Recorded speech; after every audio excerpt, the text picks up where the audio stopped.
Hello Capricorn, Sun, Moon, Rising, and Venus signs. Kamusta po kayo? Sana po nasa mabuti kayong kalagayan. Welcome back po sa Star Tarot.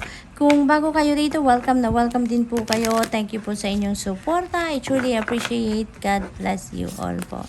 Tignan natin ang mga mensahe ninyo for November 6. Unahin natin ang mga trinkets ninyo kung anong sasabihin nito para sa inyo.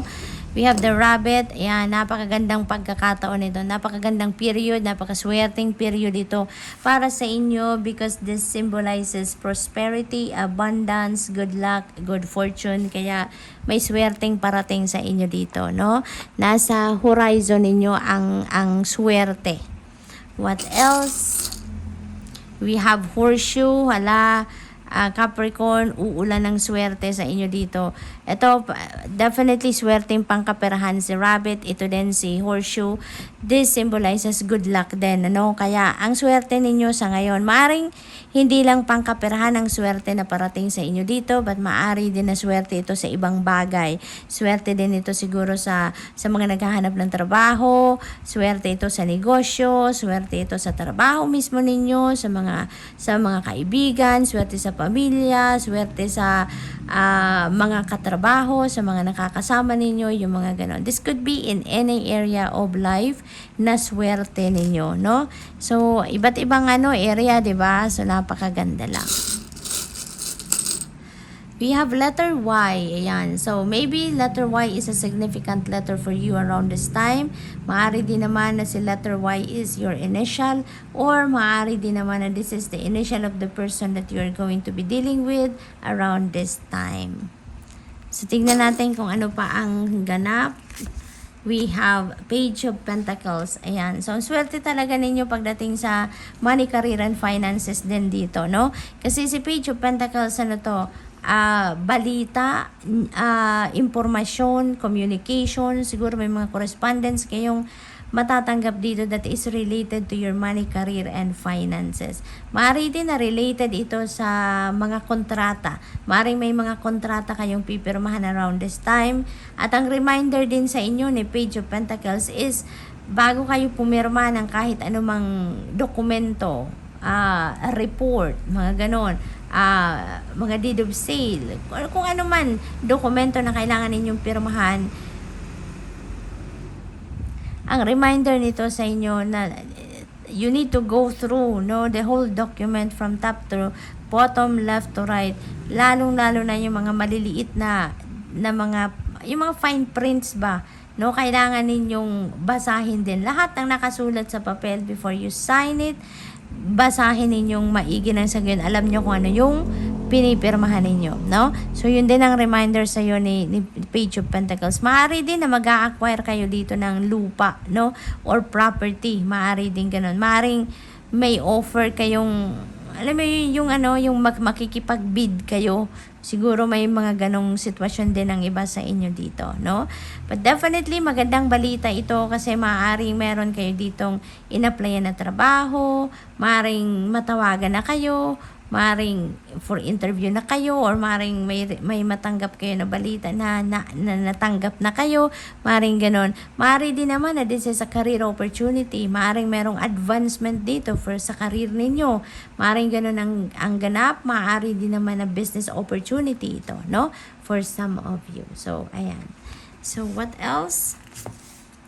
We have 7 of Cups. Ayan. Talaga, no? Merong offers dito. This is multiple opportunities sa inyo. Maaring sa trabaho yan, multiple offers. Maaring ganon. Maari din naman na may mga choices kayong pagpipilian dito. Nahaharap kayo sa maraming option siguro dito, no? Sa kung ano man ang sitwasyon ninyo. Basta, kokos ito sa inyo ng kalituhan, no?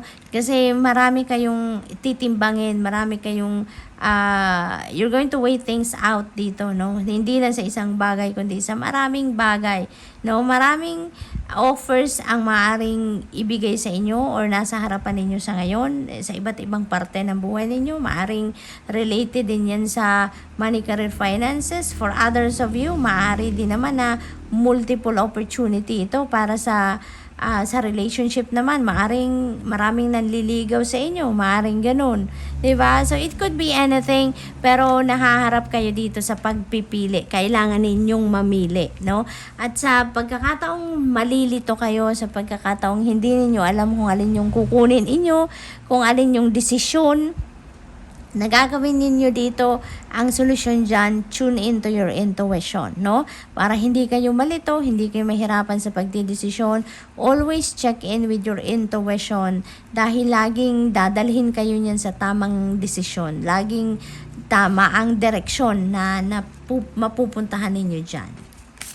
So, we also have the moon energy. Ayan. So, kailangan ninyong pag-isipan mabuti, no? Yung decision na to na gagawin ninyo.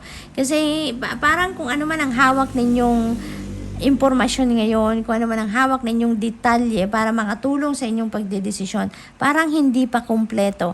Parang hindi pa ninyo nakikita ang heart of your situation sa ngayon. So, maaaring kulang pa ang detalye or kailangan ninyo ditong gamitin ang inyong eagle eye, no? Nang sa gayon, makita ninyo ang all four corners of your situation at nang sa gayon, makita ninyo ang bawat detalye, no, ng sitwasyon na to at makapag-desisyon kayo ng maayos, makapag-desisyon kayo ng tama, ng fair and sound, yung ganon, no? Parang ngayon, step back ka muna, no? Hindi ka muna magdedesisyon ngayon, pag-isipan mo munang mabuti. Kasi kulang pa. Parang partial pa lang yung alam ninyong detalye dito sa pagdedesisyonan ninyong kung ano mang bagay na to. Kaya, meron din ditong gabay, no, na pinapadala sa inyo ang Divine Universe. Maring may mga intuitive messages kayo na natatanggap, signs, omens, synchronicities, maring ganon, to guide you dito sa kung ano ang tamang desisyon na gagawin ninyo. Maari din naman na merong padalang mga impormasyon dito, gabay sa inyo ang Divine Universe through your dreams, no? Maaaring may mga panaginip din kayo dito na gabay yan para sa inyo. Kaya napakahalaga din na pag nananaginip kayo lately, lalo na kung dito sa sitwasyon na to na kailangan ninyong pagdesisyonan, isulat ninyo kung ano yung elements ng panaginip ninyo, isulat ninyo yan, i-google ninyo kung anong ibig sabihin ng mga elements na naalala pa ninyo pagising ninyo, no? Dahil reference ninyo yan dito sa desisyon na gagawin ninyo.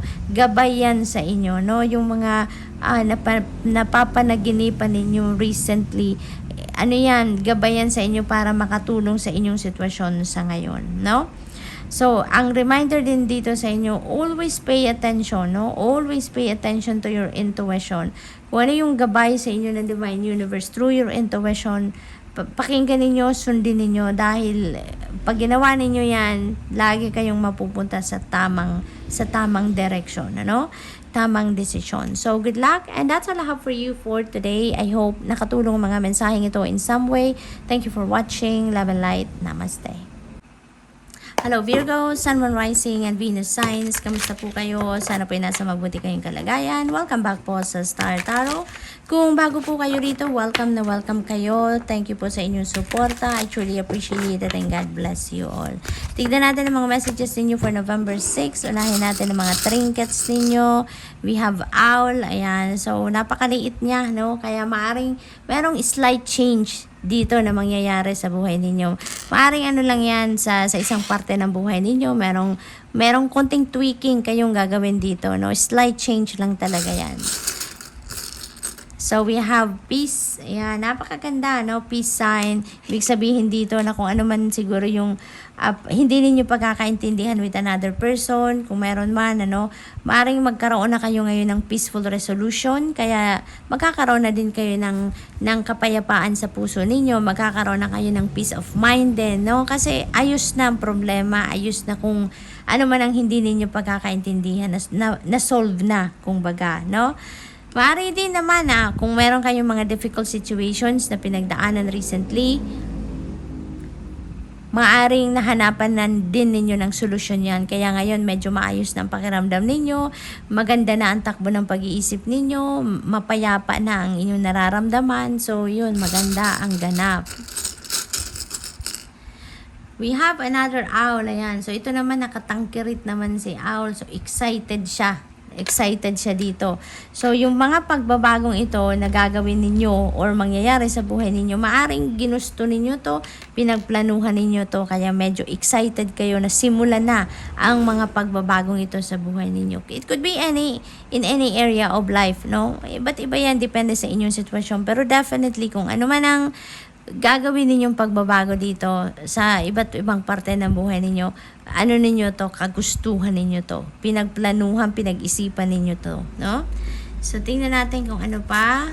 We have strength. Ayan. So, sa mga pagbabagong ito na gagawin ninyo sa buhay ninyo, it feels like, kailangan din ninyo dito ng lakas ng loob, kailangan din ninyo dito ng tatag ng dibdib talaga, kasi medyo siguro, meron area dito ng buhay ninyo na gusto ninyong i-create ang pagbabagong ito, pero medyo may challenge, no, para sa inyo. Medyo siguro mahirap gawin na baguhin ang sitwasyon na to, pero you're going to try, no?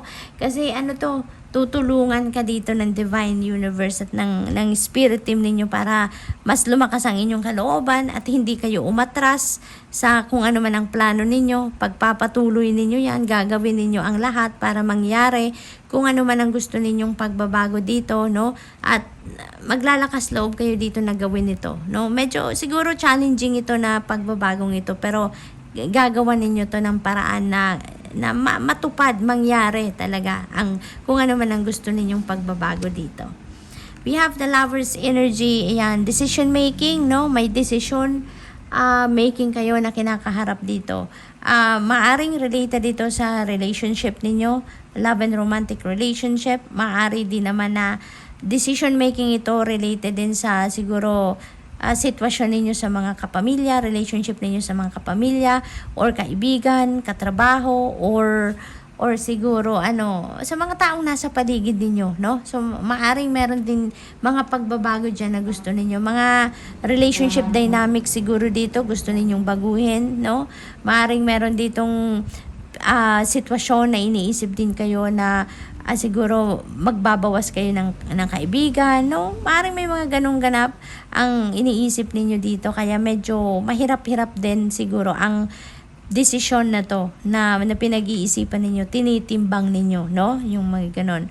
Maaari din naman na ang iba sa inyo merong papasukin na bagong love relationship, maaring gano'n, maaring kung single pa kayo, maaring ito na yung time na makikilala ninyo yung twin flame ninyo, yung soulmate ninyo, yung potential ninyo na maging boyfriend, girlfriend, or asawa, no, maaring gano'n ang sitwasyon ng iba sa inyo dito, maaring gano'n, at maaari din na pinag-iisipan ninyo yan, pinagdidesisyonan ninyo din kung magbubukas na nga kayo, no, para sa bagong pag-ibig or bagong relasyon or bagong tao.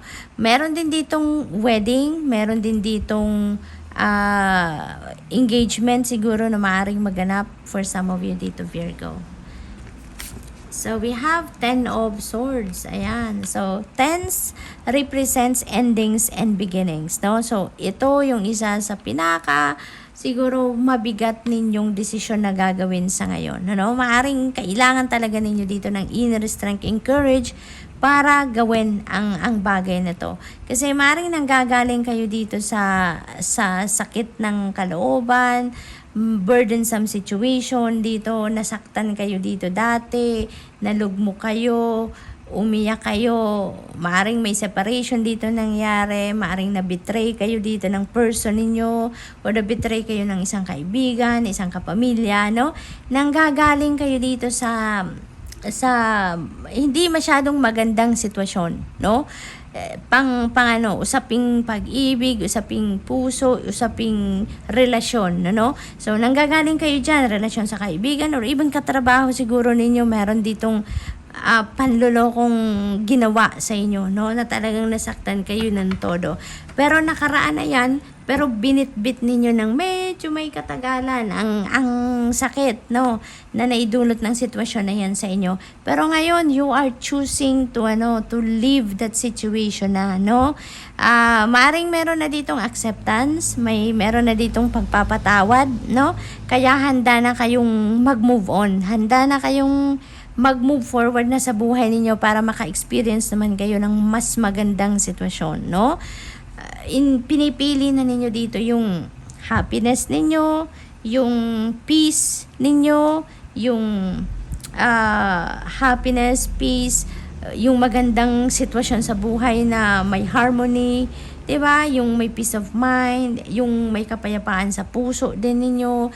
Yung ganoon, pinipili na ninyong pumunta sa sitwasyon na 'yan. Gusto niyo nang iwanan ang bigat ng kalooban, emotional wounds, emotional burden, yung mga resentment siguro ninyo dito.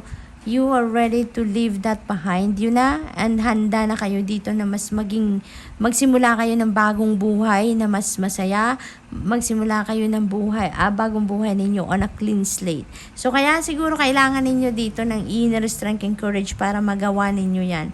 Nang sa gayon, mas maging maganda naman ang sitwasyon ng buhay ninyo.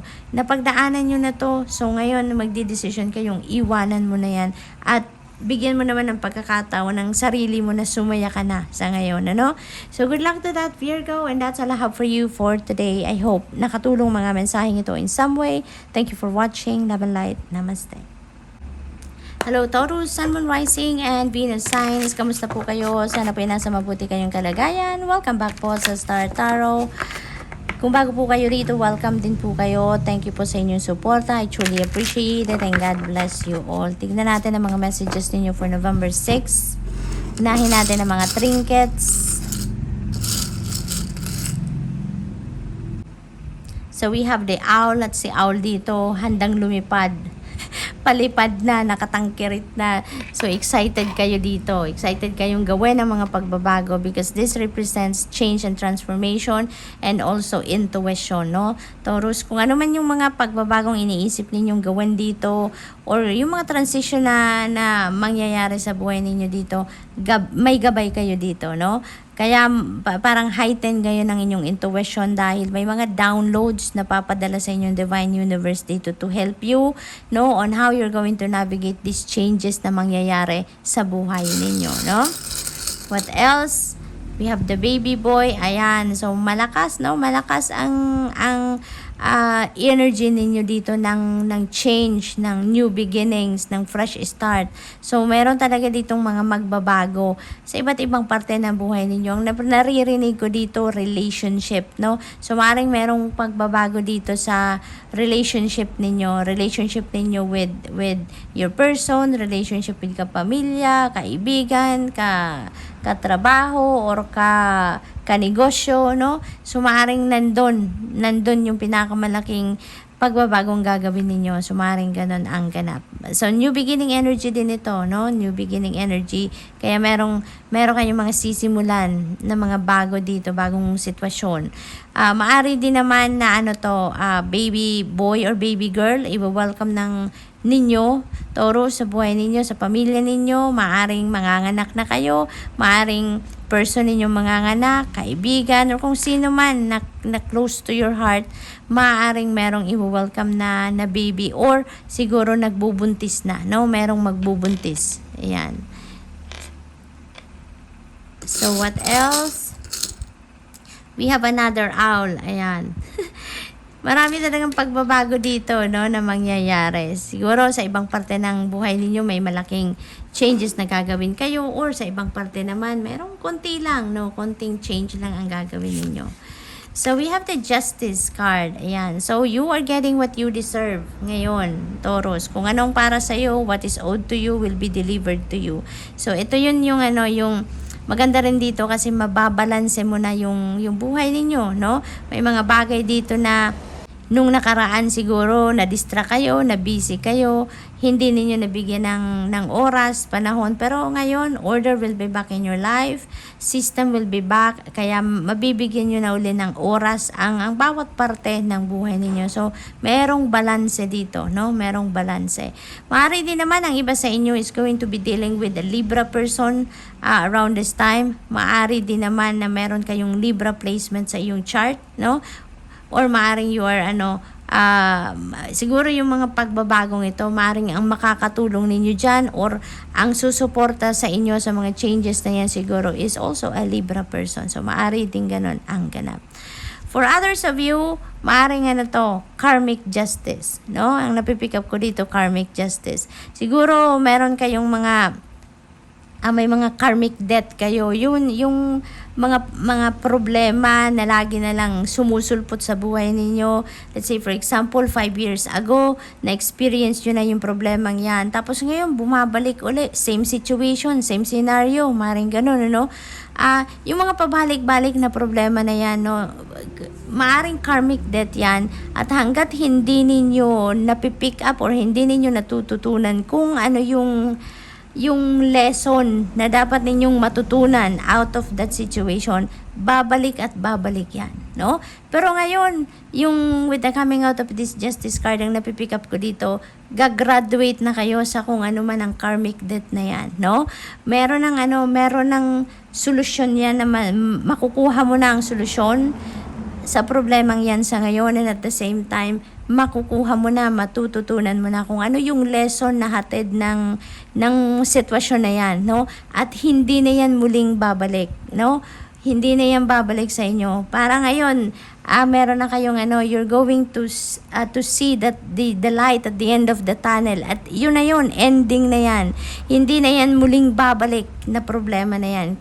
Dahil matututunan mo na ang lesson na kailangan mong matutunan out of that situation, no? So, tingnan natin kung ano din ang pang sitwasyon. We have Two of Wands. Meron kayong dito, mga plano, no? Nagpaplano kayo, maraming strategizing ang ginagawa ninyo dito, marami kayong vision dito na gusto ninyong gawin. May mga choices dito na kailangan ninyong pagpilian, yung mga ganun ba, no? Ang maganda dito, Taurus, kasi habang nag-iisip kayo, habang nagpaplano kayo, habang nag-i-strategize kayo dito na kung ano yung uunahin ninyo, paano kayo magsisimula sa certain endeavor na pinagpaplanuhan ninyo, meron nang pumapasok din dito na mga opportunities. So, maaaring yung mga plano ninyo dito, kung ano yung gusto ninyong gawin, maybe that is in alignment with your destiny. Kaya ngayon pa lang, excited na din ang Divine Universe na padalahan kayo ng support, no? Para magawa na ninyo kung ano man yung mga pinagpaplanuhan ninyo. Kaya meron na din dito mga opportunities and possibilities na susulpot sa inyo, kakatok na yan sa inyo ngayon para masimulan mo na kung ano man yung mga pinagpaplanuhan ninyo, kung ano man yung mga nabuo ng plano na gusto ninyong gawin, no? Maaari din ang iba sa inyo dito may balak mag-travel, no? May mga travel plans ang iba sa inyo dito. Meron din ako napipick up dito na maaring ang iba sa inyo gustong bumili ng sasakyan, maaring nag-shopping na kayo for sasakyan, or maaring naghahanap na kayo ng sasakyan, namimili na din siguro ang iba sa inyo dito. So, good luck to that, Taurus. We have Ace of Cups, napakaganda. Napakaganda ng mga energies ninyo ngayon, Parang dito, ang nakikita ko dito, divinely guided, protected, and guarded talaga kayo. Binibiyayaan kayo dito, no? Maraming new beginnings, maraming changes. So, maaaring yung mga changes na ito, a positive change, positive result dito ang makikita ninyo. So, napakaganda lang, diba? This is divine blessing, no? Divine blessing. Overflowing of joy ang mararamdaman ninyo pagdating ng mga biyayang ito. Kasi this is the divine universe offering you, no? Ng mga biyayang ito. It could be in any area of life, pero kung ano man ang biyayang ito, sobra-sobra yan para sa inyo, no? Hindi lang yan para sa sarili ninyo. Meron ka dyan ma-share sa kapamilya mo, meron kang ma-share dyan sa ibang tao, no? Na kahit hindi mo kapamilya or hindi mo kaano-ano, no? Yung mga ganon. Ang pagdating ng mga biyayang ito din sa inyo, parang continuous siya, parang hindi siya magtatapos, no? Parang walang katapusan ang biyayang parating sa inyo dito. Tingnan mo, 'di ba? Ang ganda, parang ang haba pa, ang tagal, parang hindi mauubos kung ano man ang biyayang itong parating sa inyo. So, napakaganda lang ng energy na lumalabas sa card na to sa inyo. Ang dito, magiging masayang-masaya ka, no? Overflowing of joy, overflowing of happiness dito dahil overflowing din ng biyaya, no? Na ibibigay sa inyo dito. Kung anong kailangan ninyo sa ngayon, yun ang makukuha ninyo. Diba? Tignan mo, ang ganda. Sa Justice card, you are getting what you deserve dito. Dito naman sa Ace of Cups, you are getting what you need. O, diba? Ang ganda lang. Hindi kayo pinapabayaan dito ng Divine Universe kung anong kailangan mo, kung ano ang deserve mo, ibibigay sa'yo. Kung ano ang para sa'yo, ibibigay sa'yo. Diba? So, dito, it could be anything, no? This is new beginning energy as well. So, most likely, meron ditong pagsisimula ng bagong love connection, love relationship, maaaring meron ditong bagong trabaho, bagong career, no, bagong negosyo. So maaaring may mga ganong ganap dito sa Ace of Cups. Kaya basta kung ano man itong biyayang parating sa inyo, magbibigay yan sa iyo ng overflowing of happiness and joy, no? So good luck to that, Taurus, and that's all I have for you for today. I hope nakatulong mga mensaheng ito in some way. Thank you for watching. Love and light. Namaste.